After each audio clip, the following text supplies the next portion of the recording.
பிரபு நீங்க சொன்னது in fact I don't know whether you know Goa வந்து என்னோட லைன். நான் அது 1998லயோ 97லயோ எழுதினது. ஏன்னா நான் பார்த்த கோவா, நான் போன கோவா, நான் ரசிச்ச கோவா, நான் என்ஜாய் பண்ண கோவா தான் அது. பிரபு கோவான்னு ஒரு இடத்த பார்த்ததே கிடையாது. சரோஜா பண்ணிட்டு இருக்கப்போ நான் சொன்ன பிரபுக்கு இந்த மாதிரி ஒரு லைன் இருக்கு, நீ கேளு. அதுக்கப்புறம் கோவா பண்றேன்னு எழுதினான். ஸ்டார்ட் நான் அவனுக்கு என்னோட ஸ்கிரிப்ட் கொடுத்தேன். பட் அவன் வந்து அதை மாத்திட்டு அதில் பெஸ்ட் பார்ட் என்னன்னா, என்னோட இதுல நான் வந்து கே கேரக்டர் வைக்கல ஃபார் வாட் எவர் ரீசன்ஸ். இந்த கே கேரக்டர் வச்சுட்டு எனக்கு நரேட் பண்றான் இந்த கதையை. பண்ணதுக்கு அப்புறம் என்னோட அபார்ட்மெண்ட்ல பண்ணி முடிச்சுட்டு நான் பயங்கர எக்ஸைட் ஆயிட்டேன். அதுக்கப்புறம் சரி கீழே போடலான்னு சொல்லிட்டு அபார்ட்மெண்ட்ல இருந்து கீழே போறோம்.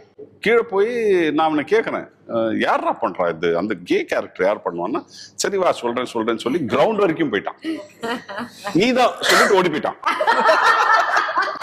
நான் அவன் பின்னாடி ஓடுறேன், டே நில்றான். அவன் என்ன நினைச்சானா, நீ சொன்னா நான் அவனை திட்டுவேன் இல்ல அடிப்பேன்னு நினைச்சு அவன் ஓடி போயிட்டான். நான் அவனை நில்றான் எதுக்கு சொல்றேன்னா, என்ன நம்பிச்சு நீ கூப்பிட்டு, டே நில்றான் மச்சான், கம் டா மாமா, I want to to this as an actor. அதுதானே.